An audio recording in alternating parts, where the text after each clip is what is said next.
Boleh dengar? Boleh, dengar. Teruskan. Oke. Assalamualaikum dan salam sejahtera. Selamat datang kepada penceramah kita, Encik Muhammad Sadat Maruf, Ketua Cawangan Sistem Insurans Pekerjaan, Pertubuhan Keselamatan Sosial, Perkeso.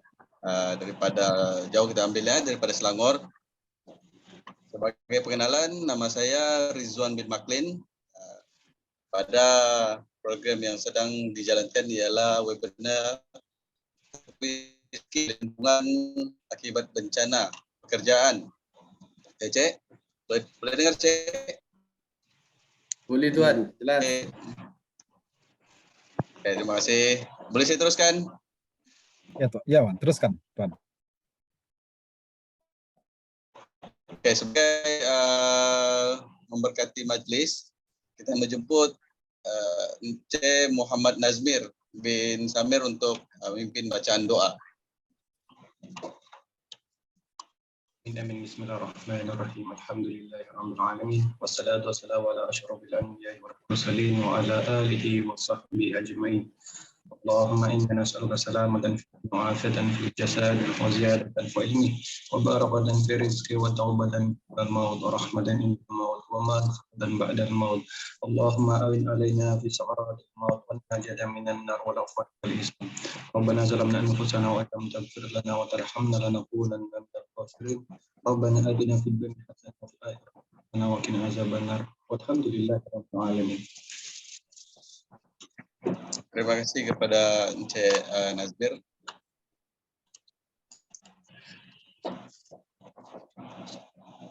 Seterusnya kita kepada ucapan ala-luan pengurus majlis, Encik Mekatul Simpong.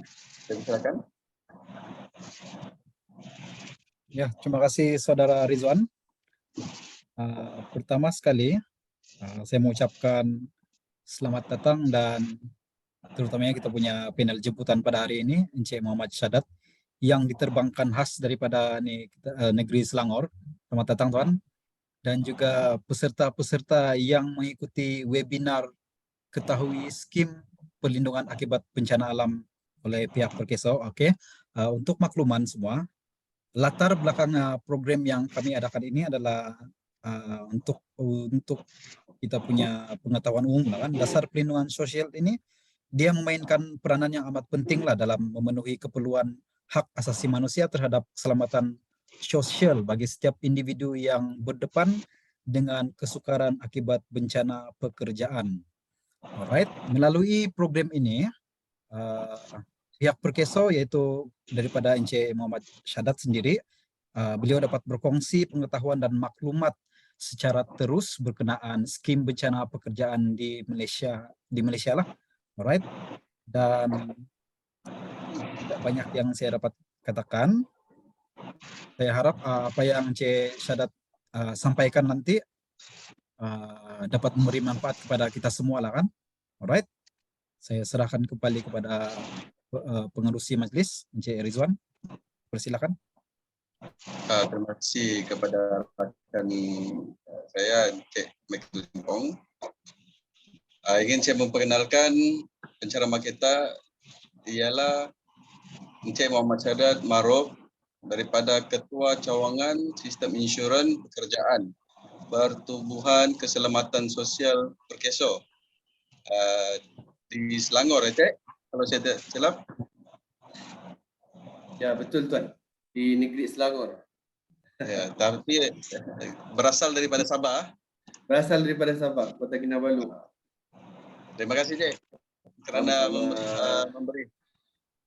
Sama-sama juga. Terima kasih juga atas jemputan lah dari pihak Tuan Sudi untuk menjemput daripada pihak Perkeso untuk adakan sesi program kerjasama ni lah. InsyaAllah ada perkongsian nanti lepas ini saya share dengan kita punya para hadirin yang hadir pada malam ini untuk kita tahu lebih lanjut lah apa sebenarnya Perkeso tu, apa yang Perkeso buat, apa benefit-benefit yang ada di bawah Perkeso lah, insyaAllah. Jadi mungkin gitu. Okey, kita pergi kepada pengenalan Perkeso ni. Cik boleh Okey. perkenalkan serba sedikit perkeson ni kepada rakan-rakan, mungkin ada yang tidak tahu apa itu Okey. perkeson. Betul.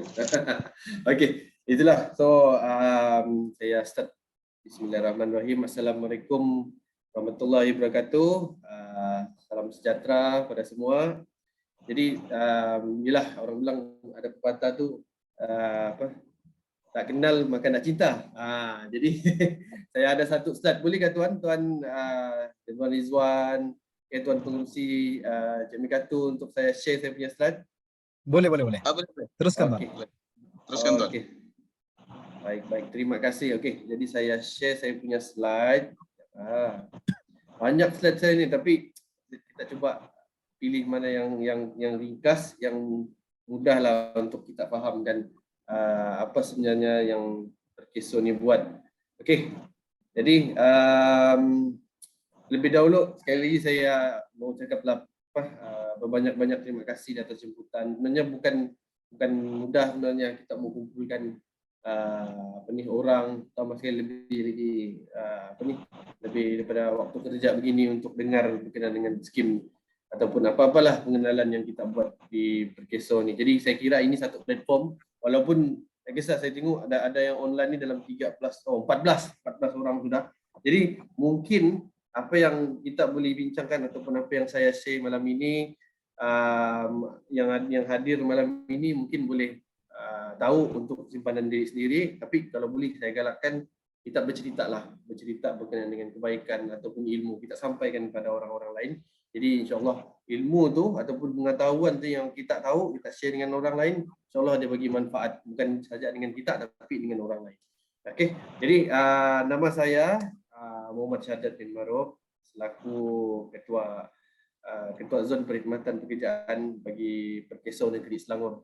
Okey, jadi kita pergi dulu di bawah pengenalan ataupun apa itu Perkeso. Okey, pertama sekali Perkeso ni dia ditubuhkan pada tahun 1971.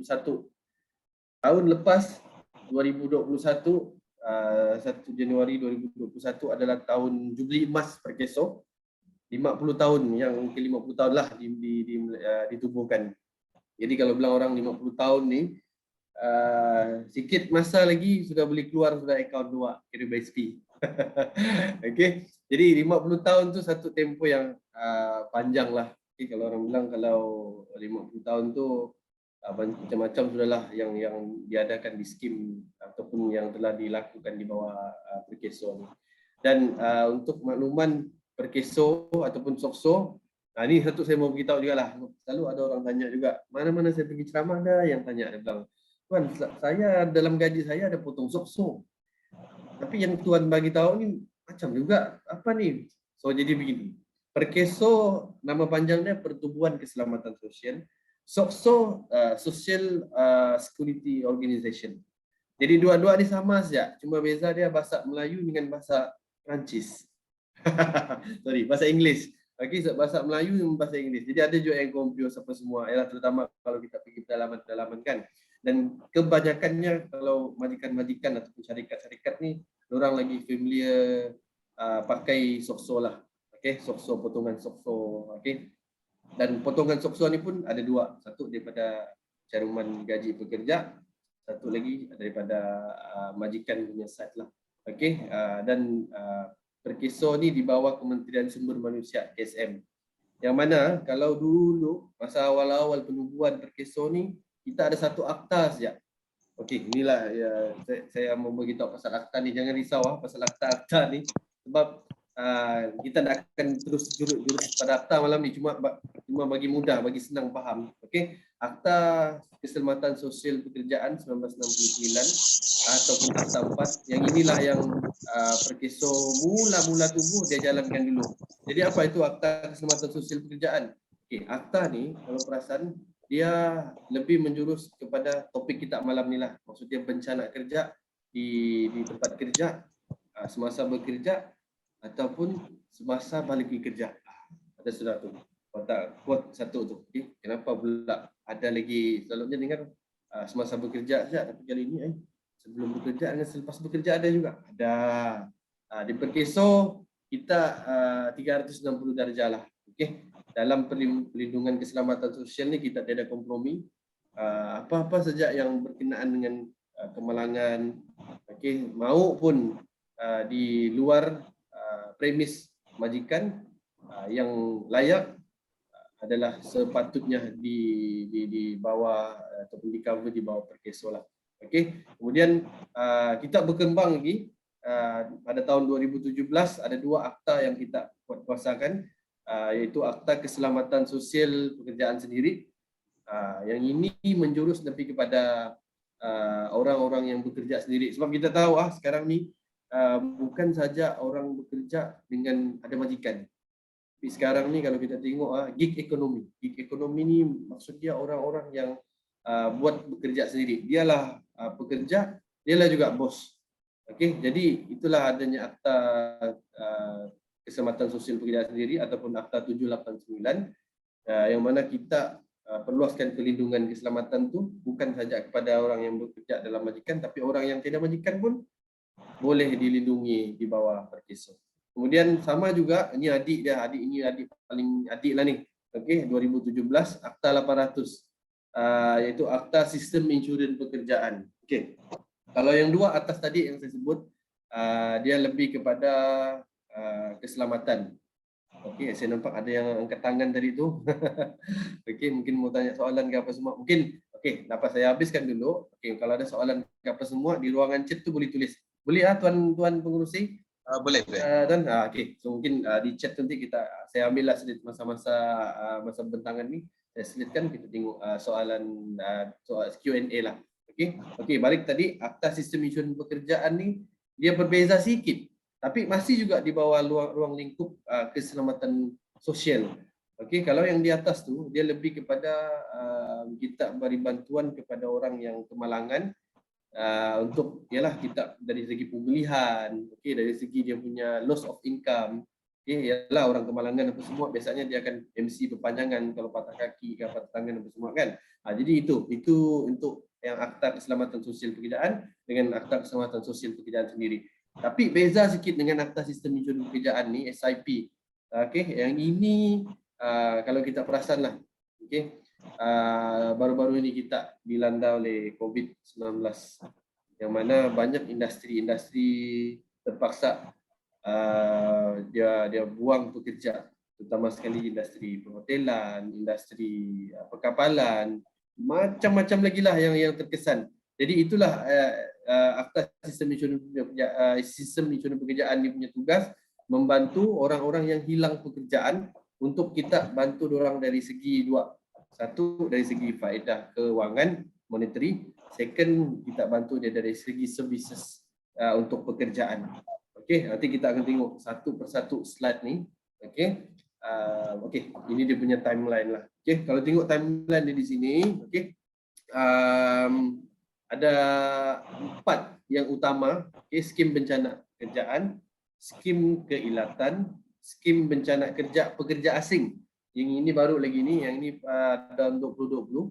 Kemudian skim bencana pekerjaan sendiri tahun 2017 dan yang ujung sekali sistem insurans pekerjaan SIP. Jadi inilah bilang ruang lingkup yang Perkeso bantu dari segi perlindungan untuk keselamatan sosial ni. Okey. Right. Okey.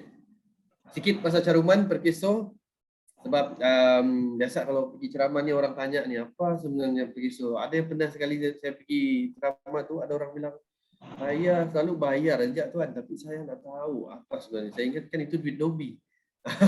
Sebab ialah kadang-kadang dia punya caruman tu dia ikut share majikan dan juga share pekerja. Kalau tengok dekat sini, share majikan 1.75% daripada gaji. Kalau tengok share pekerja tu 0.5%, sikit je. Okey. Kalau itu untuk yang Akta 4, Akta Keselamatan Sosial Pekerjaan yang ada syarikat, yang ada majikan. Kalau untuk sistem insurans pekerjaan, dia punya share lagi sikit. Majikan 0.2, pekerja 0.2 juga. Yang ini kalau paling tinggi pun tak silap saya, kalau yang gaji 4,000 dalam RM4 kan, macam itulah lebih kurang. Okey. Itulah dia punya caruman. Lepas tu ada juga yang tanya, Kalau yang sudah umur 60 tahun ke atas, biasanya kalau kita tengok umur 60-65 ni ada yang swasta punya company, dia pension dia umur 60. Kalau government 65 lah, okey. Jadi untuk yang umur 60 tahun dan ke atas ni, sebenarnya dia punya caruman tu kita nak tolak sudah dalam dia punya gaji pekerja, share pekerja tu yang 0.5% dengan 0.2%. Tapi kita letak dia punya caruman tu, tanggungjawab caruman tu di bawah sepenuhnya majikan. Maksudnya 1.75%. Okey, yang ini perlu kena clear lah, sebab kadang-kadang ada juga orang tanya, yalah kadang-kadang orang yang umur 60 ada lagi sambung sampai 67 pun ada, 68 pun ada. Jadi dia punya dia tengok dalam dia punya slip gaji dada sudah dipotong sok-sok. Sebenarnya bukan dada tapi caruman tu okey dipindahkan kepada majikan yang akan bertanggungjawab untuk bayar caruman tu. Okey. Untuk caruman yang bencana kerja untuk pekerja asing sepenuhnya share majikan adalah 1.25%. Maksudnya yang ini totally memang majikan yang akan bayar caruman, bukan pekerja. Okey, sebab sebelum ini saya dipahamkan untuk caruman pekerja asing ni diorang kena ambil insurans luar. Insurans luar macam-macam lah, Etika, Zurich, AIA, macam-macam lagi. Jadi dengan adanya share majikan ni, diorang tak perlu sudah ambil. Diorang tak perlu sudah ambil insurans luar ni yang confirm lagi mahal lah, swasta kan. Jadi diorang diwajibkan untuk ambil yang share majikan ni untuk mana-mana majikan ataupun syarikat yang ada pekerja asing. Okey, jadi dia dimasukkan dalam 1.25% ni. Okey. Untuk yang bekerja sendiri, okey. Untuk orang bekerja sendiri ni kita sama juga share dia 1.25%. Cumanya ini memang satu orang je yang bayar. Dan dia ada dia punya table lah. Okey. Berapa contoh kalau macam dia punya pendapatan dia agak-agak lah kan 1,000. Jadi dia ada dia punya kadar bulanan ataupun tahunan. Dia mau bayar bulanan pun boleh, dia mau bayar tahunan pun boleh. Sebab kita tahu orang bekerja sendiri ni kadang-kadang yang bawa Grab, yang bawa buat Foodpanda, kadang-kadang orang busy kejar trip ke apa semua kan. Jadi kita faham, jadi dia boleh pilih sama ada bayar sebulan ke atau dia bayar 1 tahun terus. Ini dia punya inilah. Dan untuk yang bekerja sendiri ni dia tidak had umur lah. Maksudnya kalau umur 70 pun dia sanggup, dia boleh lagi ada tenaga lagi mau bawa motor, mau bawa kereta apa semua, kita tak ada halangan, kita masih lagi boleh masuk di bawah keselamatan sosial pekerja sendiri inilah. Okey, selagi mana ada dia punya contribution caruman berkeso, selagi itulah dia dilindungi. Sama juga konsep macam insurans swasta yang luar lah, konvensional di luar. Okey. Okey. Ini paling penting sekali ni, berkait rapat dengan kita punya sesi kita pada malam inilah. Okey. Jadi first sekali, siapa yang layak yang di bawah keselamatan sosial, di bawah perlindungan perkeso ini?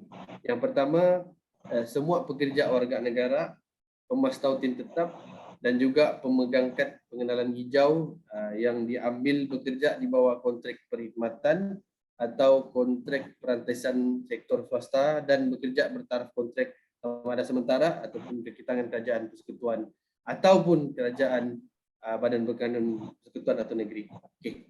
Sinopsis dia macam ni. Mana-mana pekerja yang ada diambil di bawah kontrak perkhidmatan, okey, contract of service, yang ini wajib dan juga layak untuk dicarum dan mendapat benefit-benefit di bawah perkeso. Okey, itu contract of service. Kena ingat dia ada dua, contract of service, contract for service. Jadi kalau contract of service ni automatically dia bekerja, ada jam waktu dia terikat, ada masa. Yang ini kompom-kompom dia layak dicarum dan dia layak untuk dapat benefit kalau berlaku apa-apa kemalangan semasa bekerja, selepas bekerja ataupun on the way mau pergi kerja. Okey. Jadi kalau contract for service yang itu tak layak lah. Okey. Tapi yang itu dia layak dekat tempat lain, nanti kita cerita. Okey. Jadi sebenarnya orang tanya juga ini untuk swasta saja kan? Tidak. Sebab apa? Ada juga pekerja kontrak di bawah kerajaan persekutuan ataupun negeri yang status kontrak yang ini pun dikira sebagai orang-orang yang layak untuk mencarum dan juga layak untuk dilindungi. Sebab orang lain, orang ni bukan yang tetap macam kerajaan persekutuan ataupun negeri. Orang ni orang punya skim tu lain. Jadi skim orang ni lain, orang pun dimasukkan di bawah orang ataupun orang berinsurans yang layak lah. Okey. Pekerja-pekerja yang dikecualikan, nombor 1 penjawat awam persekutuan ataupun negeri. Ini government lah, fully government fully government. Yang ini bertaraf tetap, yang ini memang macam cikgu contoh cikgu yang bukan status kontrak, cikgu tetap. Okey, yang ini memang dikecualikan. Sebab yang ini dia punya majikan adalah kerajaan. Orang yang bekerja sendiri, dan yang ketiga adalah pemilik tunggal atau perkongsian perniagaan. Itulah contohnya macam kalau saya buka bisnes pemilik tunggal. Saya adalah pemilik syarikat ABC. Jadi saya tidak boleh mencarum untuk diri saya. Sebab saya adalah majikan, saya adalah pekerja. Yang itu masuk di bawah Akta Keselamatan Sosial Bekerja sendiri. Okey, so ada 3 yang kategori ini yang tidak layak di bawah Akta 4, Akta Keselamatan Sosial Pekerjaan. Okey, perkhidmat rumah tangga ataupun pekerja domestik. Sebelum ini dorang ni dalam kategori yang dikecualikan. Dikendaki untuk ni. Tapi start daripada 1/6/2021, okey, orang sudah mula untuk dilindungi di bawah skim Aisuri kalau tak silap. Okey, KWSP pun ada perkenalkan juga Aisuri tu. Jadi untuk orang ni, ini senang cerita yang untuk orang yang orang gaji. So, orang gaji ni pun dimasukkan dalam kategori yang dilindungi mulai 1/6/2021. Okey, sikitlah domestik. Contoh-contoh pekerja domestik, pembantu rumah, pemandu peribadi, tukang kebun, tukang masak, pengawal peribadi, pengawal keselamatan, penjaga orang tua ataupun pengasuh anak-anak. Jadi yang ini sebenarnya dulu dalam kategori yang tidak dilindungi, tapi bermula daripada 1 Jun, dorang sudah dimasukkan dalam kategori yang layak untuk dilindungi dan layak untuk dicarumkan. Okey. Okey, pekerja asing. Pekerja asing adalah orang yang bukan warga negara Malaysia, datang pergi Malaysia untuk bekerja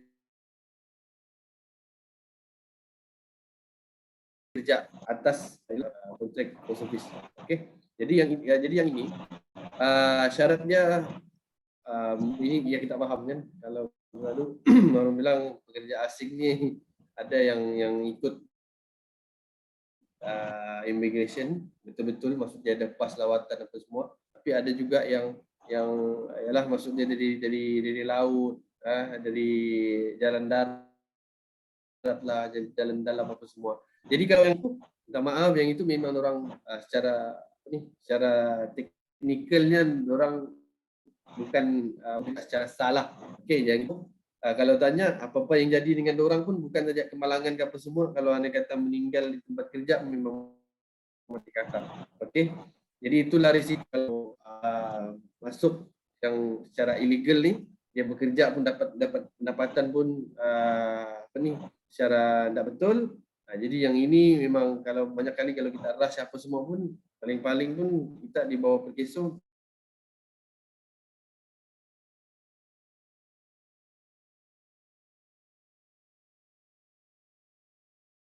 Kita boleh pada ini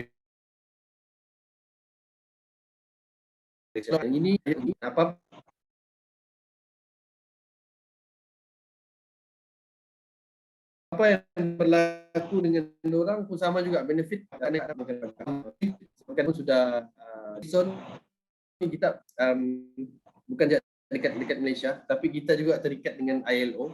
ILO ni International Labour Organization. Okay.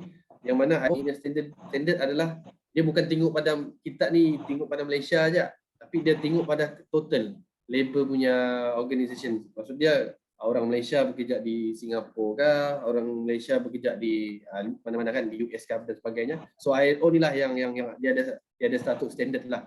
Okey, jadi orang tak mau ada kita double standard, orang lokal macam ini, orang luar macam ini, tempatan macam ini. Jadi orang nak mau, jadi kita ikut standard ILO tu, kita samakan orang punya dari segi perlindungan sosial itulah. Okey. Jadi tanggungjawab majikan. Tanggungjawab majikan adalah nombor satu. Mana-mana saja pekerja yang diambil bekerja, dia kena wajib nombor satu daftarkan dulu. Carum tak carum tu nombor satu dulu. Yang paling penting dia daftar dulu. Okey, kenapa? Okey, saya cerita satu kes lah. Ini kes betul jadi di Negeri Sembilan, Nilai. Pekerja ni dia baru dapat offer letter. Hari pertama dia kerja. Hari pertama dia kerja, dia pergi kerja. Kemudian dia balik kerja tu mungkin dia kerja retail. So biasalah kalau retail ni dia balik pukul 10 kan, mall pukul 10 11. Waktu dia balik tu dia pakai motor. Waktu dia balik tu dia accident. Dan dia accident bukan ini tau. Accident yang memang accident total terus meninggal lah. Jadi apa yang terjadi? Dia baru hari first kerja. Gaji pun belum dapat lagi. Caruman pun belum bayar lagi. Okey. Jadi nasib baik majikan dia sempat, maksudnya bila dia dapat offer letter tu dia memang masukkan siap-siap dalam dia punya kadar caruman tu dalam PKSO daftar. Daftar je belum bayar caruman lagi hari pertama. Jadi dia layak, alhamdulillah dia layak, dan dia punya balu dapat FOT, faedah orang tanggungan seumur hidup. Bayangkanlah, dia hari pertama masuk kerja, accident masa balik mau pergi rumah daripada tempat kerja, meninggal. Jadi dia punya benefit tu dapat kepada faedah orang tanggungan, dia punya balu lah. Okay? Nanti saya cerita dari segi benefit dia apa semua. Jadi kenapa saya tekankan daftar dulu? Itu paling penting. Apa-apa pun majikan sebenarnya kalau dalam portal yang PKSO. Contohlah pekerja tu sekarang ni bulan 9. Pekerja tu masuk 1 bulan 10. Dia daftar sekarang ni pun sebenarnya dia tak payah bayar caruman pun, sebab nanti ujung bulan 10 nanti barulah start bayar caruman pekerja tu ikut pada gaji dia. Ramai orang, ramai majikan luar, dia beranggapan, oh tunggulah nanti ujung bulan dia dapat gaji baru kita bayar. Sebenarnya enggak. Kita sudah bagi offer, yalah kalau mungkin awal betul, mungkin ujung bulan 9 ni dia start daftar dulu. Daftar dulu, okey, ada sudah nama dalam sistem, apa-apa berlaku, pergi kerja, balik kerja, dalam kerja, PKSO akan lindung. As long as dia daftar dulu. Belum ada caruman lagi. Itu belum cerita lagi kalau memang ada caruman lah. Kalau ada caruman lagi kumpul lah dia punya solid reason untuk dia dapat benefit di bawah PKSO. Okey. Dan satu lagi, orang selalu tanya, saya ni tempoh probation, tak payah probation 3 bulan ni tak payah. Probation 6 bulan tak payah. Sebenarnya bukan tuan-tuan dan puan-puan, mungkin kita boleh share dekat sini kalau kita ada anak-anak ke saudara ke apa di luar sana kan. Sebenarnya tempoh probation tu pun itulah yang sebaiknya start contribution caruman yang pertama untuk kita daftarkan PKSO ni. Sebab kita jadi probation tu itu dulu 3 bulan barulah habis kita carumkan apa semua. Kita push majikan, kita push kita punya syarikat supaya dia daftarkan walaupun waktu probation. Okey, tak apalah kalau betul tak waktu probation tu terminate je lah, PKSO tak ada masalah. Okey, ikut pada term and condition yang kita bagi pada pekerja lah waktu probation.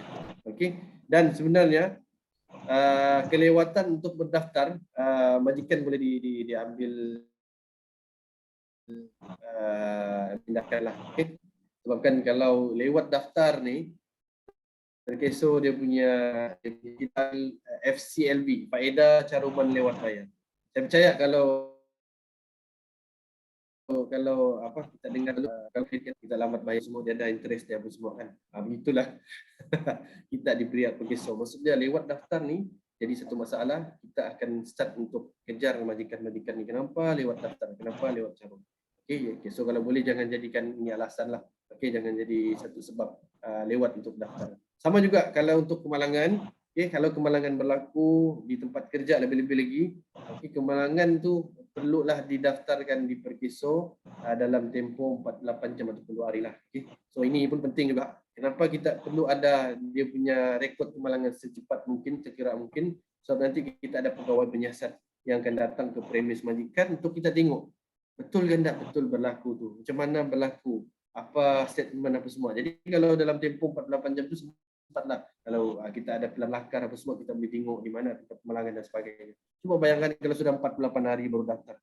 Sudahlah, satu kena denda, dua dapat faedah. Lepas tu ketiga dari segi kesihatan kita pun ada meragukan. Jadi kalau lambat daftar, jadi di pihak Perkiso kita ni sendiri untuk kita mau syorkan untuk pelulus tu orang agak ragu-ragu lah.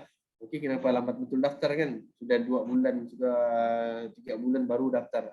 Itu pun jadi masalah juga. Okey. Jadi jangan tunggu orang apalah, tunggulah dulu dia sembuh barulah kita daftar lah. Okey. Sebaik-baiknya lepas dia accident ke apa semua, kalau dapat ambil statement apa semua, terus minta, sebab yang daftar ni tanggungjawab majikan, bukan pekerja. Okey. Jadi skim-skim di bawah Akta Keselamatan Sosial Pekerjaan, ada 3 sebenarnya. Yang pertama skim bencana pekerjaan, yang kedua skim keilatan, dan yang ketiga skim pekerja asing. Jadi saya fokus dua dulu, skim bencana pekerja dan juga skim ilat ni lah. Okey, kalau untuk skim bencana pekerja ni, apa-apa kemalangan ataupun penyakit khidmat yang timbul daripada pekerjaan ataupun semasa menjalankan pekerjaan. Okey, jadi bila cakap pasal kemalangan tu, kemalangan ni semualah orang tahu. Okey, pasal kemalangan ni maksudnya kalau dia on the way daripada rumah pergi ke tempat kerja, dalam premis tempat kerja, dan daripada premis tempat kerja pergi rumah, itulah bentuk perlindungan yang Perkiso ni cover. Okey, untuk kemalangan. Okey, untuk penyakit khidmat ni pula dia macam gini. Okey. Dia kadang-kadang dia akan ambil tempoh yang panjang lah. Saya bagi contoh satu. Orang yang bekerja di airport. Okey, selalunya yang jadi traffic controller adalah yang kapal masuk tu dia bagi tanda. Okey.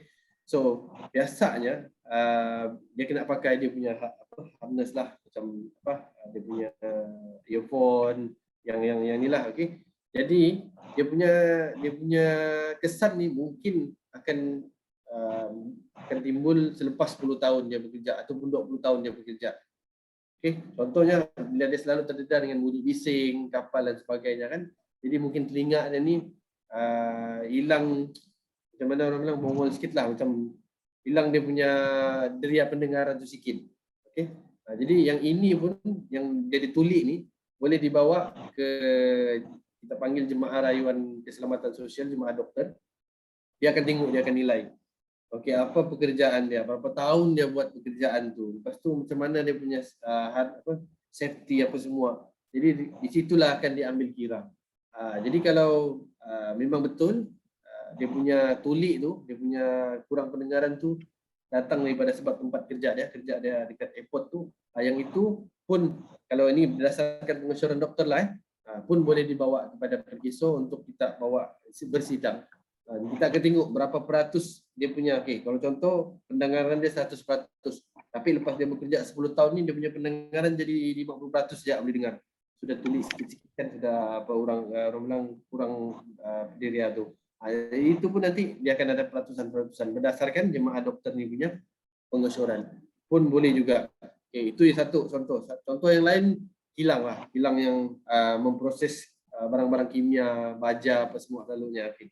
Jadi bila dia selalu terdedah dengan chemical, jadi kadang-kadang mungkin kena kulit ke apa semua. Yalah, lalu dia pakai sarung tangan, tapi mungkin sudah bertahun apa semua, dia ada kesan ke apa semua. Mungkin dari segi kulit dia pun kena makan oleh dia punya chemical yang dia handle di hilang. Yang tu pun boleh dibawa ke jemaah doktor untuk penyakit khidmat. Okey, itu so, kemalangan penyakit khidmat di bawah skim bencana pekerjaan. Okey, yang kedua ni skim keilatan. Okey. Skim keilatan ni memberi perlindungan 24 jam kepada pekerja daripada keilatan atau kematian daripada sebarang sebab yang tidak berkaitan dengan pekerjaan. Okey. Yang ini kena ambil kira. Sebab kan selalunya orang bilang, "Oi, baguslah ada kena lindung kisah 24 jam kan yang bukan berkaitan dengan pekerjaan juga." Okey. Keilatan ni bermaksud dia kenalah sekurang-kurangnya 1/3 daripada keupayaan pekerja yang normal. Contoh okey. Dia sebelum ni dia bekerja lengkaplah, okey. Boleh jalan, okey, boleh angkat barang apa semua. Tapi sebabkan dia kena sakit, okey, sakit yang bukan berkaitan dengan kerja. Contohnya lah, sakit yang bukan berkaitan dengan kerja. Kencing manis. Kita ambil senang cerita kencing manis. Dan ada orang kerja yang memang kerja dia minum manis je, okey. Rasanya ada. Kalau ada boleh tahu mana kerja tu. Tapi memang macam gini, okey. Sebab dia kencing manis, sebab dia jaga kesihatan dan sebagainya lah, okey. Gaya hidup yang merokok ke apa semua. Jadi bila dia ada kencing manis, tambah pula 3 serangkai dengan jantung, dengan darah tinggi apa semua, dia stroke separuh badan. Okey, kerja dia sebelum ni normal. Mungkinlah sebelum ni dia kerja safety lah. Okey, yang mana yang selalu dia kena pergi around premis ke apa semua. Tapi bila dia kena stroke, okey, mungkin separuh badan ke apa semua, tu stroke ke, post stroke ke, okey. Jadi dia susah sudah untuk bekerja. Okey, jadi dia sudah, kalau tengok dia hilangkan tak dia punya keupayaan tu. Kalau tengok pada jemaah doktor 1/3 dapat 1/3, yang itu boleh untuk try di bawah skim keilatan. Okey, sebab kita faham ialah sebab kalau dia sudah stroke, dia mau balik kerja untuk sehat tu yang dia kena round apa semua. Ialah kalau sudah stroke, biasa kalau sudah stroke kan dia separuh badan tak boleh bergerak, separuh badan dia mau makan pun susah, mau jalan apatah lagi kan. Yang ini boleh try di bawah skim keilatan. Okey, untuk skim bencana kerja asing ni, yang ni totally samalah, cuma yang ni title untuk pekerja asing.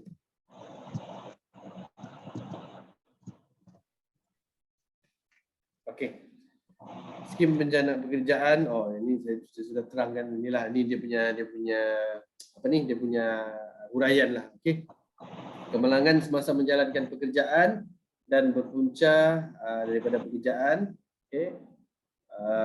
Kemalangan semasa kecemasan, okey, yang ini penyakit khidmat, okey. Kebisingan, macam saya cerita tadi itulah, orang yang di airport ataupun tidak semestinya di airport lah, mungkin yang di kilang juga pun sama juga. Dia selalu deal dengan kebisingan apa semua, jadi lama-lama dia kurang dari pendengaran, pertubahan kimia, habuk, okey, ini virus, bakteria sama juga, okey, selalu di lab kan, okey, dia berurusan dengan bakteria ke virus apa semua yang boleh efek dia punya kesihatan. So yang ini pun diambil kira sebagai penyakit khidmat. Okey. Skim bencana pekerjaan, okey, ini faedah dia lah. Okey. Faedahnya ada 8 faedah. Okay. Yang pertama faedah perubatan. Okay. Maksud dia dia ada kadar yang diberikanlah untuk orang yang pergi dapatkan perubatan. Tapi yang ini untuk klinik kerajaan. Kemudian faedah hilang upaya sementara, HUS. Yang ini biasanya contoh macam dia hilang upaya sementara ni, contoh patah tangan. Okey. Tapi tangan dia masih ada lagi lah, okey. Jadi dia hilang upaya sementara tangan dia tu mau sembuh, yang inilah kita panggil hilang upaya sementara. Okey, kemudian kita ada faedah hilang upaya kekal. Okey, yang kekal ni contoh dia patah tangan, lepas tu dia patah juga dia bukan patah, dia putus jari. Okey, jadi yang patah tangan tu dia akan dapat hilang upaya sementara. Yang putus jari ni, yang ini dia akan dapat hilang upaya kekal. So macam biasalah, okey, kita ada 5 jari. Ini contoh jari lah. Jari yang paling mahal adalah jari ibu jari ni lah. Okey, sebab bila ibu jari ni hilang ya, so kita sudah hilang, mau genggam tu susah. So paling mahal sekali ibu jari ni lah. Okey, dia pun ada kadar dia juga lah. Okey, yang ini kadar-kadar ni selalunya ini merujuk kepada jemaah doktor lah. Doktor yang akan tentukan lah. Tapi yang memang selalunya memang ibu jari lah yang mahal. Okey, itu nak masuk yang lain lagi lah, kalau kaki ke apa semua. So itu hilang upaya kekal. Okey, yang ni faedah orang tanggungan. Inilah yang saya tadi, FOT. Ada uraian dia kah? Ni ada uraian dia. Okey. So faedah hilang upaya sementara, tempoh faedah yang dibayar sepanjang cuti sakit bergantung pada jumlah hari cuti, kurang-kurangnya 4 hari termasuk hari kemalangan. Kadar harian adalah 80% daripada gaji. Okay. Contoh dia punya ini 80% ni contoh kalau gaji dah 1,000, so kena bagi dengan 30, lepas tu kena bagi dengan kita akan dapat kadar 1 hari kan. So 80% daripada kadar yang dia dapat 1 hari tu. Okey, minimum RM30 1 hari, maksimum RM132 1 hari. Dan sekurang-kurangnya kena 4 hari ya. 4 hari tempoh kemalangan juga diambil kira. Okey, 4 hari MC termasuk dengan hari kemalangan. Itu untuk faedah hilang upaya sementara. Untuk tuntutan. Okey, untuk hilang upaya sementara ni yang ini memang majikan yang akan buat dah. Okey. Dia kena ada borang 34 iaitu notis kemalangan. Lepas tu dia kena bagi sijil cuti sakit, salinan kad pengenalan, salinan muka depan buku bank ataupun statement bank, dan juga slip gaji 6 bulan sebelum daripada tarikh bulan kemalangan. Dan untuk dokumen-dokumen tambahan boleh lampirkan laporan polis, juga peta lakar yang menunjukkan tempat perjalanan ataupun tempat kemalangan yang berlaku tu. Yang ini biasanya kalau kita pergi kerja, balik kerja lah. Kalau di premis sendiri, ini tak perlu. Sebab itulah ini tambahan. Okay. Tuntutan faedah hilang upaya sementara, macam saya cakap tadi, ada 48 jam tempoh diberikan. Yang ini majikan lah, ini majikan. Okay, tanggungjawab majikan menguruskan tuntutan kepada pekeso, bukan pekerja. Okay, cuma pekerja ni nanti dia akan berurusan dengan dia punya HR lah. Okay, selalunya dia akan berurusan dengan admin dia akan bagikanlah salinan apa semua yang diperlukan. Okay. Ini tindakan compound jika lewat melaporkan kemalangan. Okay. Kurang daripada setahun 1,000, lebih daripada 1 tahun 1,500. Okay. Ini yang kesian-kesian salah juga ni. So kalau boleh, kalau kita mau bantu kita punya syarikat, kita mau bantu kita punya majikan, kita accident saja, okay, kita minta untuk laporkan kepada kita punya rakan kerja, admin ataupun HR lah, supaya diorang tahu apa tindakan yang perlu diorang buat selepas tu. Okay. Faedah perubatan, rawatan percuma di klinik panel pekeso, okay. Rawatan ward kelas kedua di hospital kerajaan, rawatan pakar di hospital kerajaan. Lepas tu semua perbelanjaan kos rawatan akan dibayar ikut kadar akta fee. Okey, akta fee dia ada dia punya akta di bawah akta 1959 ni, dia ada dia punya kadar-kadar bayaran lah. Okey. So tapi mostly kalau dapatkan bantuan daripada hospital kerajaan, orang memang sudah ada dia punya ketetapan yang diberikan oleh hospital kerajaan lah. Okey. Okey.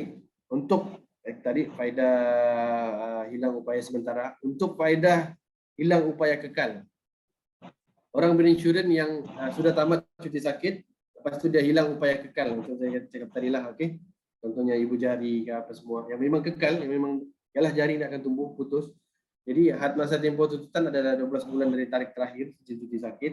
Maksud dia kalau dia last cuti sakit dia bulan 1, okey, dia punya tempoh tu masih ada lagi 12 bulan sampai Januari 2023 tahun depan. Okey.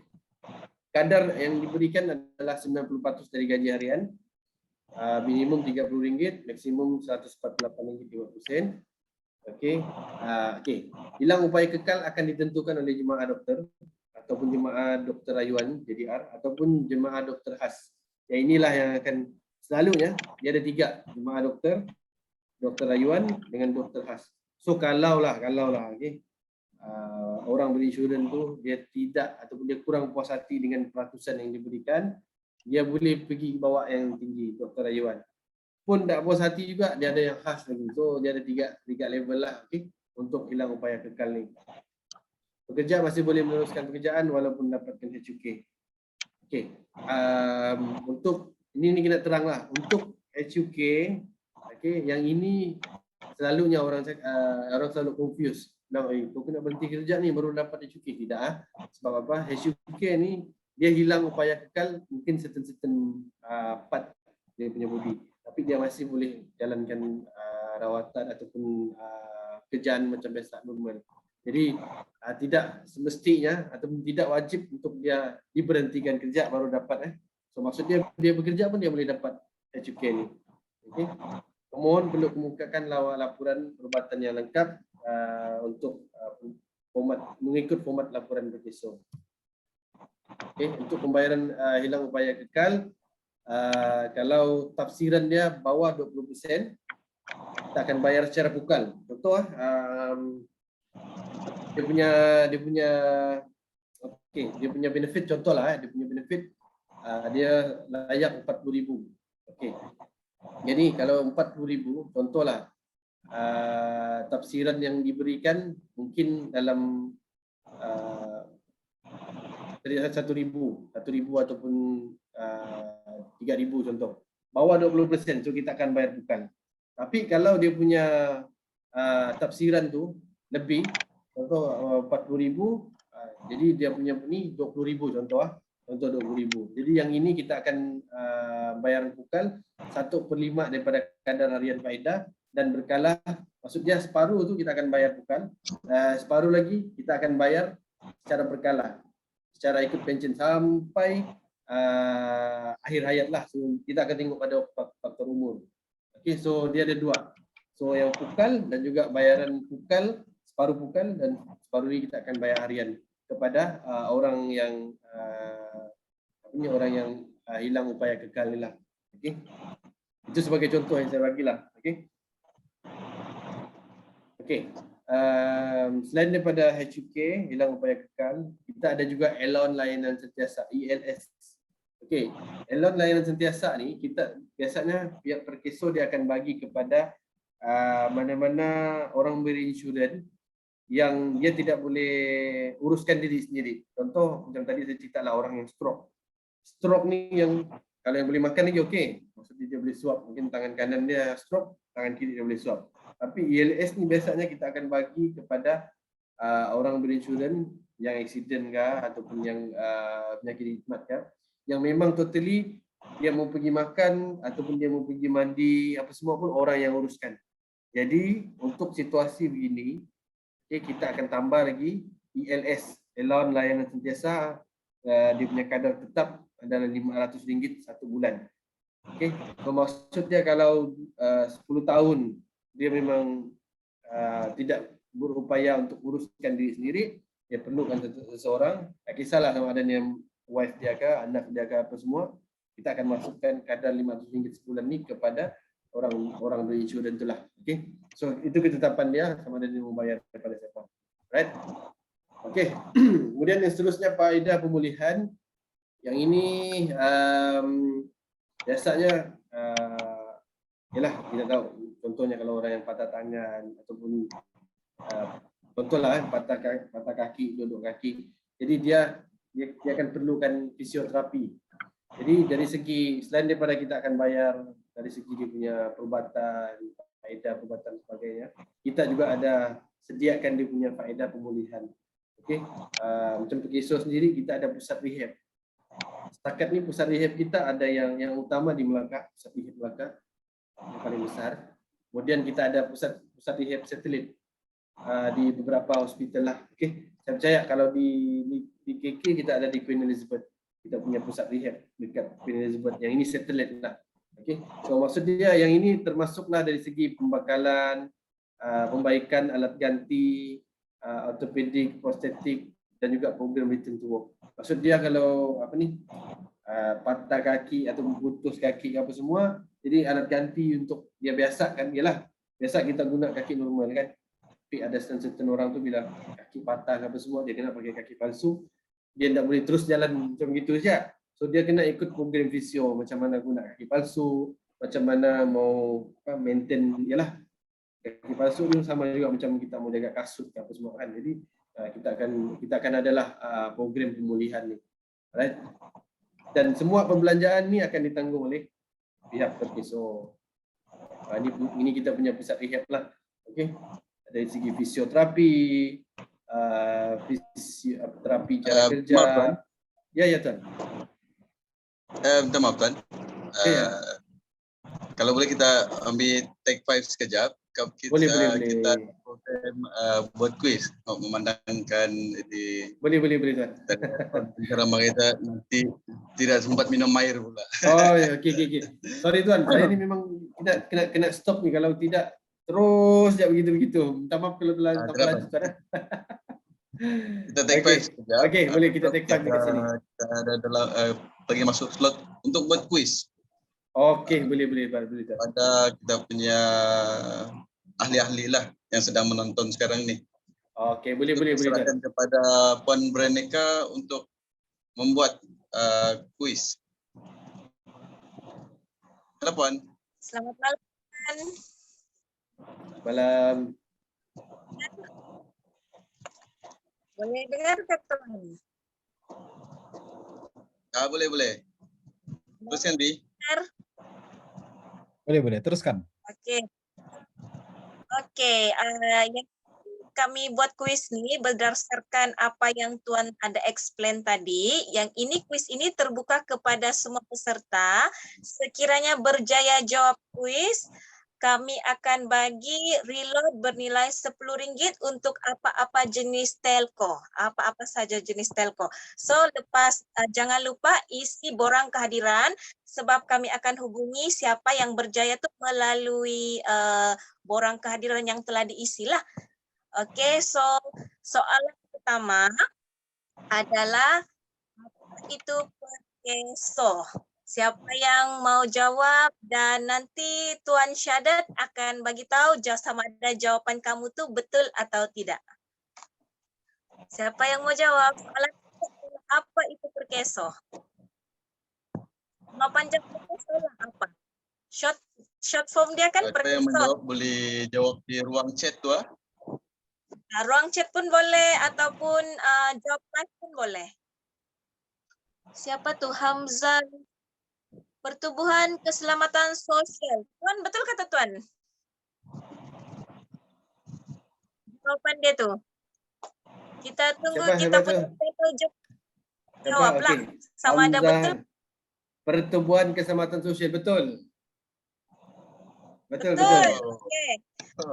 Hebat. Jangan lupa ini maaf saya akan cek melalui link. Okey, saya kepada Encik Syahadat untuk tanya soalan yang kedua lah. Siapa tahu Encik Syahadat ada mau tanyakan? Alah, okey. Ini soalan. Okey, boleh. Okey. Gini.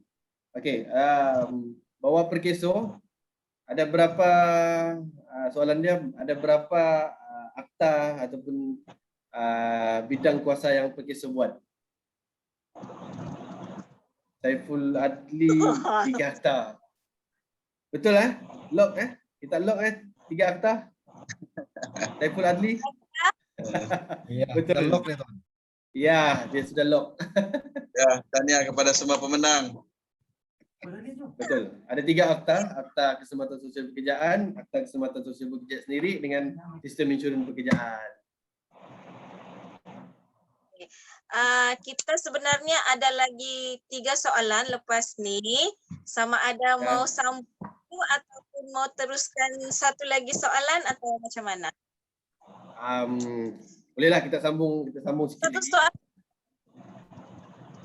Okey, boleh Tuan. Kasih Tuan sambung dulu lah. Nanti kita sambung soalan tu.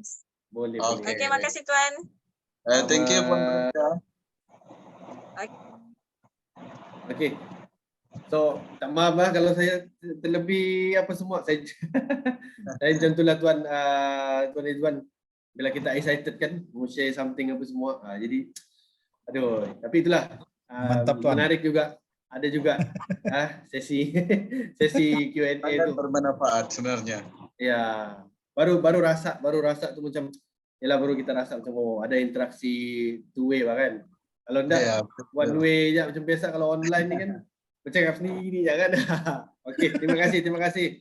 Okey, teruskan Tuan. Saya teruskan terima kasih.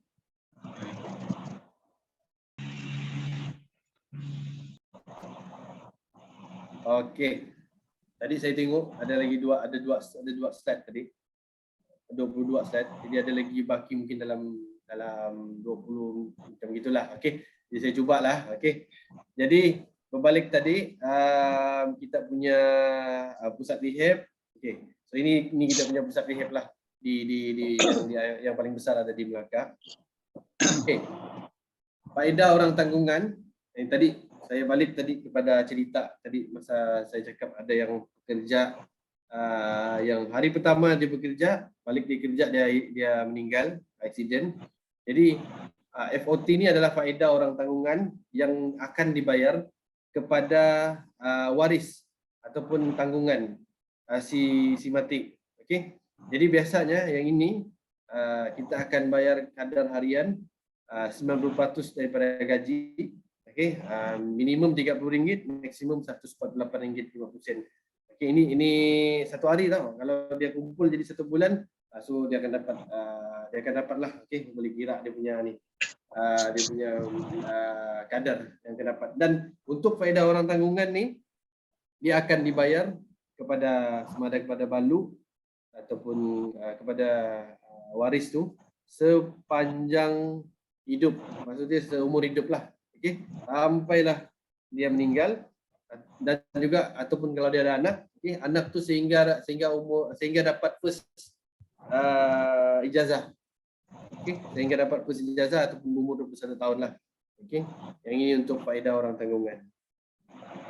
Okey, ini dia punya pembahagian lah. Okey, balu atau duda dia punya pembahagian 3/5. Okey, akan terima faedah seumur hidup walaupun dia kahwin semula. Okey, contoh kalau yang husband meninggal, dia ada balu, balu tu kalau dia kahwin pun lepas tu dia meninggal laki kedua sebab accident juga, dia akan dapat dua. Maksud dia laki pertama akan dapat, laki kedua pun akan dapat. Jadi ni memang orang bilang tak tahulah rezeki ke apa, tapi memang akan dapat. Okey, kita punya konsep sebab dia adalah tanggungan waris si mati. So dia akan dapat. Sampai 2 kali 3 kali kahwin pun sama juga. Okey. Untuk anak ini dia ada dia punya pengiktirafan lah, anak kandung, anak tiri ataupun yang disara, anak angkat ataupun anak tidak setara. Okey. Yang ini yang inilah. Okey, so dia punya syarat faedah tu akan dapat sehingga umur 21 tahun ataupun berkahwin, ataupun kalau yang sambung belajar sehingga mendapat ijazah pertama. Okay. Special untuk anak yang kelainan upaya. Okey. So untuk anak yang ini dia akan dapat faedah orang tanggungan ni seumur hidup sampai dia punya ni lah sampai meninggal juga. Okey. Okey, itu kalau dia ada balu atau duda atau anak. Kalau orang yang belum berkahwin, orang pensiun yang belum berkahwin, so dia akan diberikan kepada ibu bapa, adik beradik ataupun datuk nenek. Okey. Kalau yang ada ibu bapa, ibu bapa akan dapat bahagian 4/10 lah.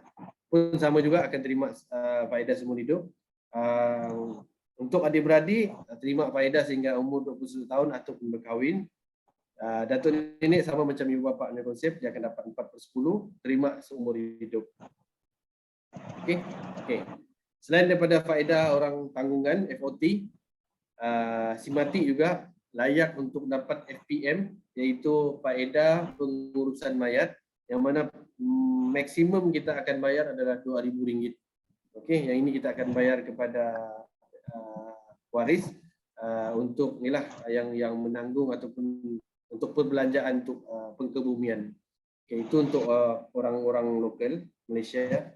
Kalau untuk pekerja asing RM6,500 sebab kita faham. So, kalau orang yang pekerja asing ni contohnya daripada Bangladesh, daripada Indonesia, so selalunya dia melibatkan kos kos kena antar mayat pergi luar kan. Lagi kena naik kapal dan sebagainya. Yang ni dia punya kos mahal sikit lah, okey, RM6,500. Okey. Okey, ini untuk faedah pendidikan. Ramai yang tak tahu juga, okey. Bagi orang berinsurans yang di bawah faedah orang tanggungan yang meninggal dan sebagainya, okey.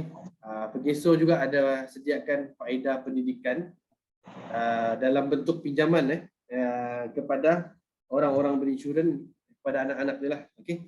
Contoh macam kalau Semati tadi, dia ada anak tadi kan kata berumur 21 tahun untuk daftar PIPT BPTS, dia punya syarat-syarat.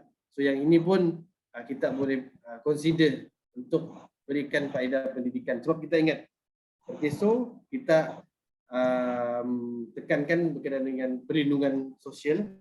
Jadi bila seperti meninggalkan balu, meninggalkan duda, meninggalkan anak, jadi kita merasakanlah yang anak ni pun, anak yang ditinggalkan oleh si mati ini pun adalah salah satu tanggungjawab sosial yang kita perlu jaga. Sebab itulah kita berikan ruang faedah pendidikan ni kepada waris anak-anak tanggungan si mati untuk diorang dapat inilah, diorang dapat pinjaman dari segi pendidikan tu. Okey.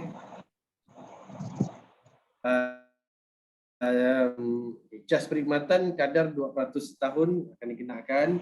Okey, adik-beradik orang berinsurans ini tidak layak. Pengajian matrikulasi pra asasi tidak layak. Okey. So yang ini untuk pekerja asing tiadalah. Okey. So lebih kurang lah, saya rasa ini lebih kurang macam PTPTN jugalah. Okey, dia punya faedah pendidikan. Jadi kita sebenarnya tidak kekangan kalau nak kata orang berinsurans tu waris-waris anak mau ambil pinjaman PTPTN pun kita alu-alukan, tidak masalah. Mau ambil pinjaman pendidikan di bawah pergiso pun kita alu-alukan, tidak masalah. Okey, cuma ini adalah salah satu faedah yang kita tawarkan kepada waris lah. Okey. Okey. Yang ini saya rasa yang paling terkini lah. Okey. Peningkatan had shilling gaji untuk pekiso. Okey. So, sebelum ni ramai yang tak tahu, okay, had shilling gaji pekiso adalah RM4,000. Okey. Jadi bermula daripada 1 September baru lagi 1 September 2022 ni telah kuat kuasa untuk peningkatan had shilling gaji kepada RM5,000. So maksud dia kalau dulu orang yang gaji 4,500 contoh, dia punya kadar caruman dia still akan bayar untuk RM4,000 punya gaji. Tapi dengan adanya peningkatan had shilling ni, gaji dia 4,500, so dia akan ikut 4,500. So shilling yang sekarang ini adalah RM5,000 lah. Itu yang paling maksimum. Jadi bukan saja kita naikkan shilling untuk caruman, tapi sebenarnya kita naikkan juga shilling ni. Kita naikkan juga shilling untuk faedah yang kita akan bayar kepada orang berinsurans. Okey. So ini adalah kita punya Menteri Sumber Manusia YB Datuk Seri M. Saravanan. Okey. So kalau tengok had shilling gaji RM4,000 ni adalah pada tahun 2016. Jadi untuk tahun 2022 ni had shilling yang baru adalah RM5,000. Okey. So ini tadilah sama juga, cuma yang ini dia detailkan dalam satu PowerPoint supaya senang untuk kita baca lah. Dan jangan risau, nanti saya boleh sharekan juga slide ni kepada organizer, mungkin boleh sharekan pada yang lain jugalah. Okey. Faedah hilang upaya kekal, faedah hilang upaya sementara, pemulihan jasmani, elon layanan sentiasa RM500, faedah perubatan, faedah orang tanggungan FOT, pengurusan mayat RM2,000 dan juga faedah pendidikan. Okey, itu tadi di bawah skim bencana kerja. Okey, kita tadi ada 3 skim tadi kan. Okey. So ini skim yang kedua, iaitu skim keilatan. So skim keilatan ni kalau tadi ada 8. So di bawah skim keilatan ni dia ada 7. Okey. Satu pencen ilat. Yang kedua bantuan ilat. Yang ketiga elon, saya rasa ada huraian ni. Okey.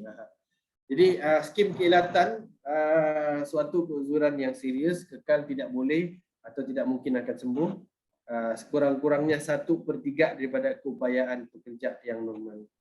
Okey, perlindungan 24 jam yang kita berikan kepada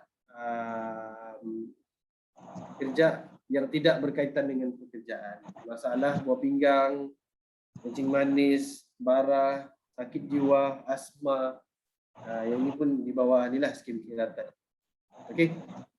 Jadi faedah pencen ilat yang belum syarat ni, yang nombor 1 belum capai umur 60 tahun semasa notis ilat. Maksud dia, okey, kalau dia umur dia 59 tahun.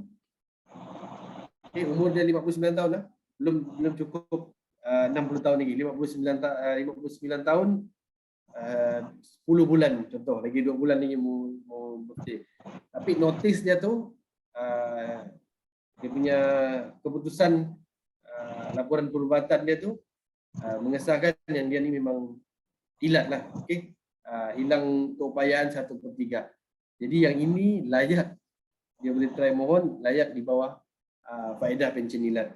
Okey. Macam mana pula kalau umur dia 60 tahun 1 hari baru dia dapat notis. Maaf, yang ini memang kita akan ikut pada syaratnya. Maksudnya kena betul-betul berumur 61 tahun dan ke bawah. Okey, pada masa notis ilat. Okey. Bagaimana sekiranya pekerja telah mencapai umur 1 tahun? So yang ini kita akan tengok, okey. Dia memenuhi syarat-syarat kelayakan caruman yang telah ditetapkan. Okey. Syarat-syarat kelayakan caruman ni dia ada 1/3 dengan 2/3 kadar caruman. Dibayar faedah pencen ilat dibayar kepada pekerja yang mengalami keilatan sehingga meninggal dunia dan akan disambung kepada orang tanggungan. Yang ini kita panggil FOT lah, faedah orang tanggungan. Dan dia akan dapat pencen penakat.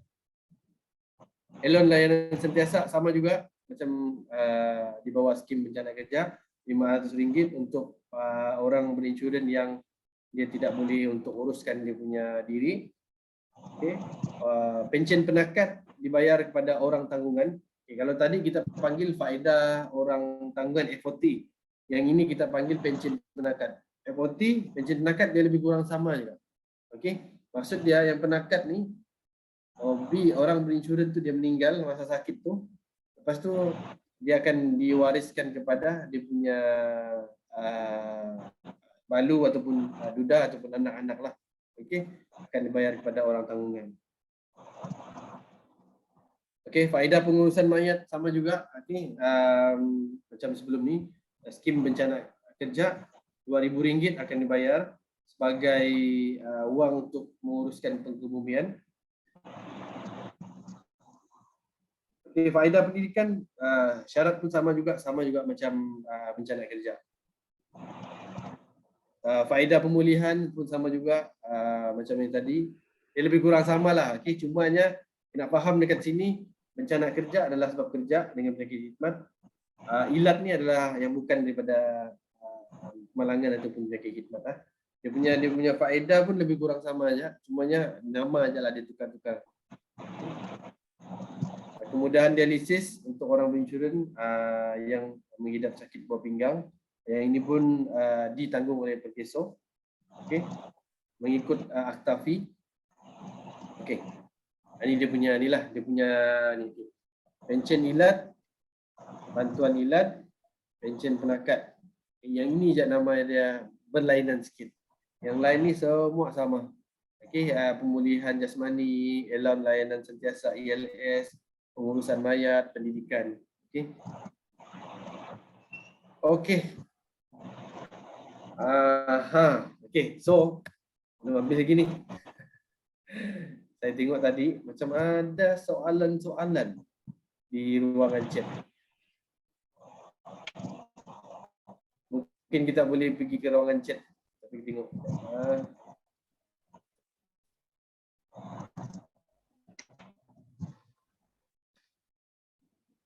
Okey.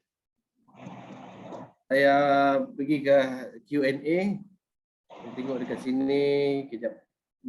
Ada soalan daripada Puan V. Tuan mau tanya, kalau kemalangan terjadi di luar masa kerja macam waktu hujung minggu, adakah Perkeso akan bayar juga kepada pencarum? Okey, macam gini.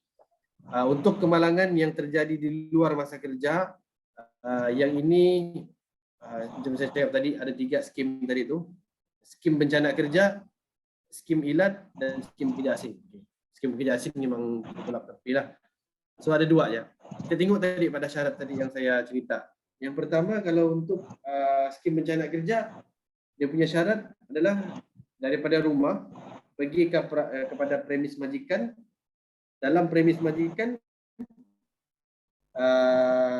ke rumah. Okay. Yang itu sepanjang perjalanan kita daripada rumah pergi ke tempat kerja, semasa di tempat kerja ke rumah, yang itu adalah dilindungi dan semasa waktu bekerja lah. Okay. Kalau cuti hari Sabtu, hari Ahad yang tidak melibatkan kerja, contoh kita pergi pasar ke, mungkin mau pergi center point ke, ataupun pergi mana-mana lah yang bukan berkaitan kerja, yang ini kita kemalangan. Yang ini apa yang saya cakap, kita balik kepada skim keilatan. Sebab skim keilatan ya yang melindungi pekerja 24 jam yang luar daripada pekerjaan. Okey, termasuk kalau 24 jam itu saya bilang maksudnya yang Sabtu Ahad ni pun, cuti hujung minggu ni pun termasuk juga. So kalau kemalangan itu berlaku dan menyebabkan ketidakupayaan 1/3, yang ini boleh buat tuntutan di bawah skim keilatan. Okey. Tapi laporan perubatan apa semua tu untuk ilat ni, saya kena tekan untuk yang ilat ni pihak pekerja itu sendiri yang kena mohon kepada perkesor.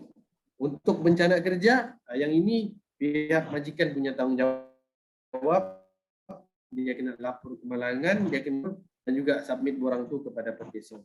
Okey, ada dua. So kalau berlaku kemalangan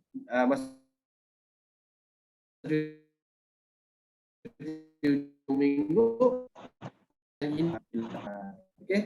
Okey. EIS tu apa tuan? Apa faedah itu? Boleh. Okey. Adakah jangka masa? Contohnya kita habis bekerja jam 5. Okey. Dalam perjalanan kita balik tu, adakah jangka masanya dalam masa sejam, 2 jam, 3 jam? Berlaku contohnya dalam perjalanan kita tu kita singgah makan lah. Kita singgah makan, kita sudah okey. 3 jam di luar.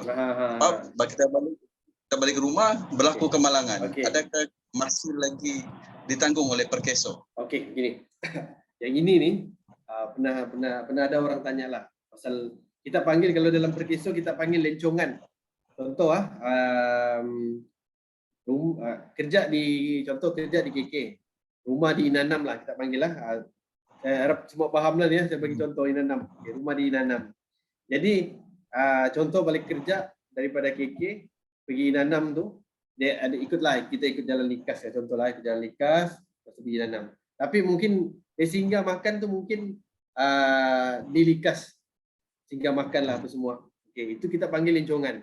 Lepas tu kalau berlaku kemalangan tu, contohlah dekat likas tu tadi kan, jauh sikit lah di likas tu, kita akan tengok juga rutin kan tak rutin. Contohlah, okey, dia bilang sebab memang saya selalunya balik kerja, saya memang akan singgah makan dulu.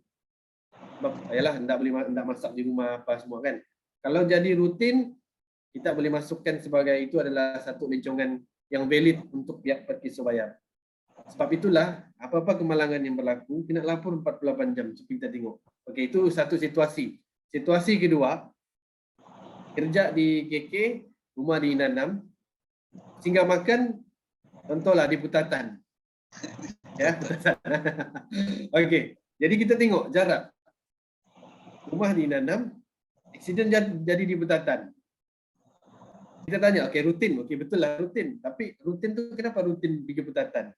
Sebab dia sudah dia punya lencongan tu sudah jauh, macam yalah kalau kita fikir logik jauh betul dia punya lencongan pergi Putatan mata-mata untuk makan ni, dia akan di likas kah di dinanam dada kan. Itu kita kalau di area KK kah yang kita boleh fikir, ini itu boleh. Yang itu kita boleh consider. Tapi kalau macam jauh betul pula ni, itu kalau Putatan kena nasib lagi ada yang sampai papar. Yang itu kita akan tengok. Okey, sama juga dengan dia punya duration. Okey. Duration contohlah, okey. Dia balik kerja sebab kan mesti kita ada rekod keluar masuk kan. Contohlah kalau dia ambil OT tu kita akan ambil, contohlah kalau dia pukul 5, biasa dia ambil OT 2 jam ke 3 jam. Jadi pukul 5, mungkin pukul 8 ke pukul 9 baru dia keluar office. Okey. Berlaku kemalangan tu sebab yalah selalunya pukul 9 apa semua orang beli makanan bungkus je kan. Tapau. Jadi berlaku kemalangan tu kita tengok dekat mana. Kalau macam situasi yang tadi tu di Likas kah ataupun di mungkin di KK tu kah, yang itu boleh diterima. Tapi kalau pukul 9, pukul 10 di Putatan ke apa semua, yang itu memang akan ada query lah. Dan kita akan tengok rutin tu sebenarnya. Ada juga situasi ni terjadi tau. Dia pergi antar anak, antar bini. Contohnya dia bini mungkin kerja di Karamunsing. Contohlah. Jadi dia office mungkin di Imago. Jadi dia daripada Inanam. Jadi dia mungkin antar bini dia dulu mungkin pergi Karamunsing, lepas tu baru pergi Imago. Jadi kalau tengok jalan mungkin ada lencongan lah. Tapi kalau jadi rutin, memang itulah dia punya kerja pagi antar anak, antar bini dulu, lepas tu baru pergi kerja, pun dikira juga di dalam kita punya coverage lah pergi esok. Okey tuan boleh tuan? Okey, terima kasih. Okey, sama. Okey, saya tengok di ruangan chat lagi. EIS itu apa tuan? Apa faedah melalui potongannya? Okey. Saya gini. Saya dapat topik ni untuk bencana kerja. Asalnya nanti itulah Meg. Tuan pengurusi Mekato. Dia kalau sebab saya tanya mana satu. Sebenarnya kita ada 3 tu. Kalau mau cerita 3 ni saya rasa pukul 12, pukul 1 boleh kita habis. Sebab dia panjang. Yang ini baru 1. Jadi tadi pengenalan tu kan saya bagi. Jadi yang EIS ni Employment Insurance System ataupun sistem insurans pekerjaan. Dia benefit yang akan dapat untuk orang berinsurans ni adalah kalau dia hilang kerja. Macam tadi saya bagi contoh masa mula-mula tu waktu COVID lah. Ramai orang yang terkesan, yang terpaksa diberhentikan kerja. Bukan majikan suka-suka, tapi terpaksa dia berhentikan bekerja. Jadi kita tahu COVID tu sampai 2 tahun lah. Sampai 2 tahun dia efek. Jadi untuk 6 bulan yang pertama ni dia akan dapat benefit. Cara yang pertama, bayaran yang pertama 80% daripada gaji akan dapat. Okey, dia akan mengecil lah sampai yang bulan yang ke-6. Jadi sepanjang tempoh 6 bulan tu dengan harapan akan dapat apa orang bilang bantuan kewangan lah. Okey, sebab kita tahu kalau company besar, mungkin kalau company besar contoh macam Selcom ke, DG ataupun bank ke, apa semua mungkin orang ada punya termination punya benefit. Maksud dia sebelum dia berhentikan pekerja ni, dia ada pampasan. Itu majikan-majikan besar lah. Tetapi banyak majikan yang SME, small medium enterprise ni, yang kecil-kecil apa semua ni yang ada pekerja dalam kurang daripada 10, orang jarang ada benefit-benefit ni. Jadi bila dia berhentikan bekerja, terus berhenti macam gitu je. Contoh kalau last lah bulan 9 ni, bulan 9 itulah last gaji dia. Jadi kita punya bantuan EIS ni, at least kalau dia diberhentikan kerja bulan 9 tu, bulan 10, bulan 11, bulan 12, sampai bulan 3 tahun depan dia ada lagi bantuan kewangan yang dia dapat daripada Begiso. So itulah benefit dia di bawah EIS ni. Okey tuan untuk EIS. Syaiful Adli boleh? Okey. Kedua Hamzah Husin, soalan nombor 3. Tuan, kalau kita kemalangan di luar negara, masa tengah bercuti Begiso bayar ke tu? Okey, gini. Kalau kemalangan di luar negara, ini macam ni lah. Mau cerita pasal kemalangan di luar ni. Satu, kalau kemalangan di luar, boleh try submit permohonan di bawah Begiso. Tapi untuk lulus itu, sebab kan kita tak pernah pula kita mau try antar pegawai. Sebab kita setiap kali permohonan, kita ada pegawai kita panggil pegawai penyiasat. Dia akan siasat lah di mana berlaku, apa semua berlaku. Jadi kalau kemalangan di luar negara ni, saya rasa lah macam buat impossible juga kita mau hantar orang, terutama kalau di US ke Amerika ke cuti-cuti kita mau hantar sana semata-mata untuk kaji. Jadi mungkin kalau ada dokumen-dokumen yang berkaitan, yang supporting dokumen apa semua yang boleh yakinkan kita punya pegawai penyiasat tu, boleh submit dengan kita punya pegawai. Jadi kita akan tengoklah macam mana dia punya validity kemalangan tu betul ke tidak. Okey. Kita bukan mau cerita. Pernah ada anak tuan? Macam mana tu tuan? Pernah ada kah yang berlaku di luar negara nih? Yang orang pernah klaim lah. Di luar negara tuan, takat ini di luar negara tidak pernah dengar lagi, tapi di pelantar. Oh. Di pelantar macam begini, bukan pelantar, macam kapal. Kapal tu kapal Malaysia. Okey, kapal Malaysia. Tapi ialah kapal biasa diantar di China, okey, di India. Jadi dia di atas kapal tu dia berlaku kemalangan. Di atas kapal tu lah. Ya, walaupun bukan di Malaysia, tapi dia berlaku di atas kapal yang didaftarkan di Malaysia. Jadi kapal tu balik pergi Malaysia, kita antar pegawai untuk siasat di kapal tu lah. Yang itu pernah. Sebab yang itu kapal tu dia akan datang juga berlabuh di kita punya port. Yang itu pernah lah, yang itu kita pernah buat lah. Tapi kalau yang di luar ni macam saya tak pernah lagi lah. Tak tahu lah kalau ada case by case kan sebelum ni. Tapi kalau yang berlaku di kapal, yang kapal memang didaftarkan di Malaysia, ya. Kapal ni tau, kapal lain, Tuan Mik, bukan kapal ni, lain-lain. Okey. Okey, lagi ada soalan? Saya rasa kita balik pergi kuis dulu lah tuan kali ya. Oh, boleh. Oke, Tuan Veronica boleh teruskan untuk kuis dulu. Sebelum satu soalan, Tuan Syahadat akan tanya lagi 2 soalan. Okey, sebab kita ada lagi bagi pon yang boleh. Soalan dia sebenarnya kadar allowance layanan sentiasa bagi orang yang hilang upaya kekal. Berapa kadar allowance layanan sentiasa bagi orang yang hilang upaya kekal?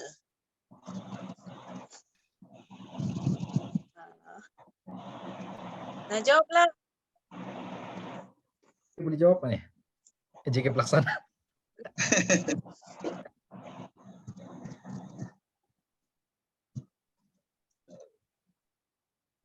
Mungkin Tuan Pengurusi tahu nih.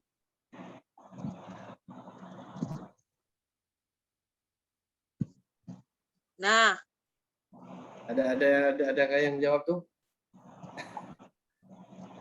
Kita ada. Senang nih. jawab. Macam mana saya nampak tadi dah.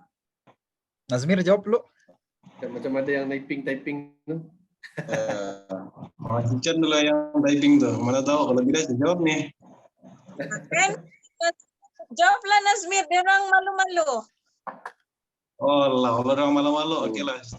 Jawab untuk apa tadi? Soalan dia, berapa kadar allowance layanan sentiasa bagi orang yang hilang upaya kekal? Kalau yang itu tadi yang saya ingat dalam Rp500. Katanya kita punya Betul, panel jemputan lah, itu Tuan.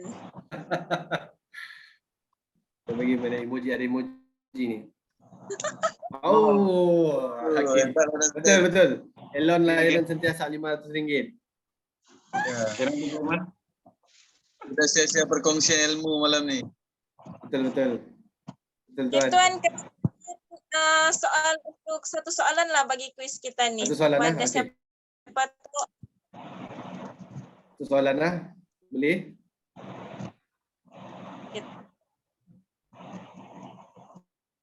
Okey. Soalan dia di bawah Akta Keselamatan Sosial Pekerjaan 1969. Ada berapa skim? Tambah sikit lah. Kalau boleh sebut 3 skim tu terus. Itu dia punya ni. Sambungan. Jam susah soalan ni Jo. Skim.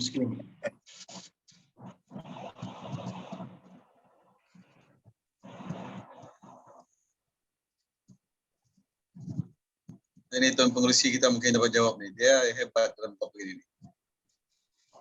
Tadi nampak dia fokus juga tadi tu.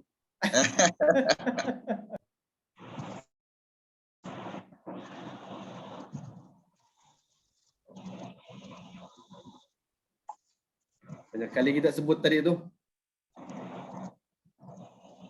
Mesti ada tuh. Macam ada 3 skim betul kan tuan? Betul. apa tu ah? Apa tuan? Yang first ni yang berkaitan dengan kita punya program ni lah, skim yang melibatkan bencana pekerjaan lah. Betul. Oi, lagi dua lagi tu. Dua lagi. Kedua keilatan. Ya. Betul. Satu lagi ini yang jauh betul ni. Yang ketiga kalau tidak silap dia melibatkan pekerja asing. Ya, betul. Gimana emoji Tuan. tadi tu? Ya.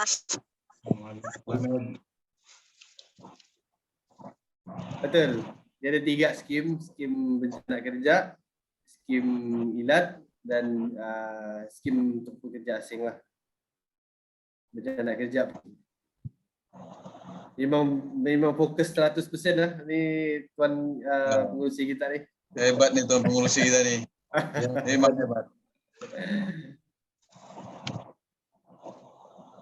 Ada Ada yang apa-apa lagi? Tuan soalan Veronica. siapa tahu ada yang lain mau tanya soal lagi? Ada kupon lagi ke masih? Adakah? Satu las. Oh, ada satu last lagi. Dapatkan satu lagi 5. Satu las. Nanti saya bingung.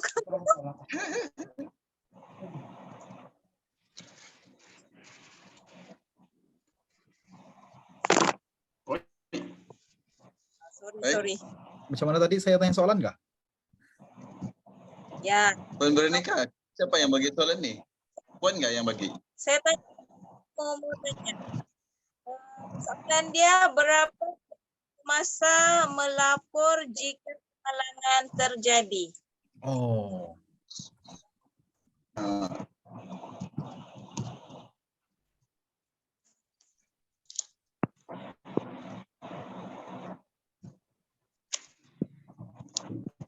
Karena mau jawab, saya mau coba jawab nih. Yang saya ingat. Oke, teruskan Tuan Nazmir. macam Ah, mana ada ada sudah yang jawab nih? Ada sudah yang jawab tu. Ada sudah jawaban. Nasib. Alamak, terlambatlah Tuan Nazmir. Okey. Dapat tahu. Betul kata Tuan? Okey. Kalau di bawah skim bencana kerja, kalau kemalangan berlaku, okey, majikan, ini tanggungjawab majikan lah, wajib untuk daftarkan atau melaporkan kemalangan tu kepada Perkeso dalam tempoh 48 jam. Betul. Betul Saiful Adli. Mantap lah, Saiful. Saya dapat bukan. Untuk kuis itu saja. Kita sambunglah kepada pengacara majelis balik. Terima kasih. Oke, terima kasih Puan Okey, Veronica. terima kasih. Kuis dengan kupon itu, kalau boleh cepat sikit kita bagi. Banyak yang memerlukan nih.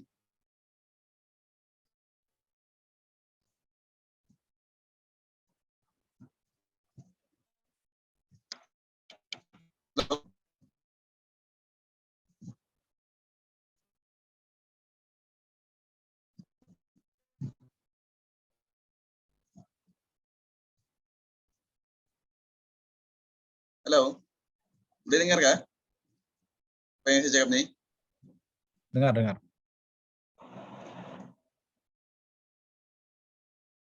Terima kasih kepada Puan Veronica atas kuis. Oke, kita pergi seterusnya ialah fotografi ya. Kalau boleh kita buka kita punya kamera semua ni.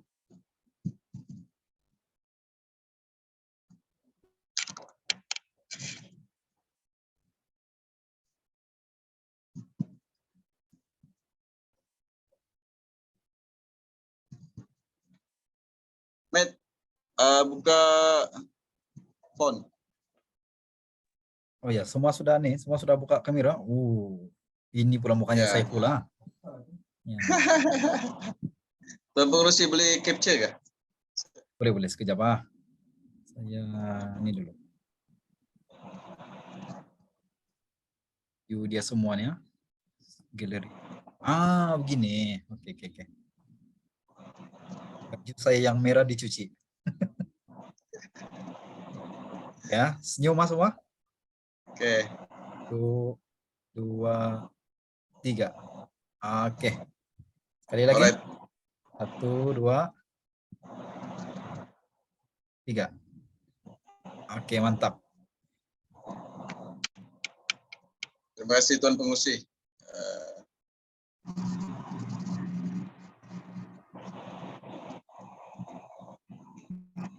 Terima kasih juga kepada penceramah jemputan kita, Cik Muhammad Sadat, karena memberi penerangan yang begitu baik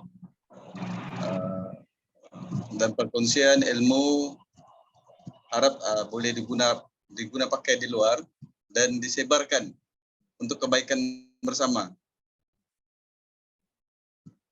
Ya Tuan, Tuan. Sama Tuan. Terima kasih juga atas jemputan daripada Tuan Mekatu, Cik Ridwan, Maklin, Puan Menonika dan juga yang lain-lain lah yang hadir untuk malam ini untuk dengar. Terima kasih sebab sudi mendengar Tuan. Terima kasih Tuan. Terima kasih Tuan. Tuan, kali kita jumpa lagi Tuan. Kabar nanti boleh hello Tuan. Dah boleh. InsyaAllah boleh Tuan, tak masalah. Jangan lupa pula Thank tengok you, view Tuan. di Facebook. Okey, baik. Terima kasih. Okey. Assalamualaikum. Waalaikumsalam. Thank you Tuan. Assalamualaikum warahmatullahi wabarakatuh.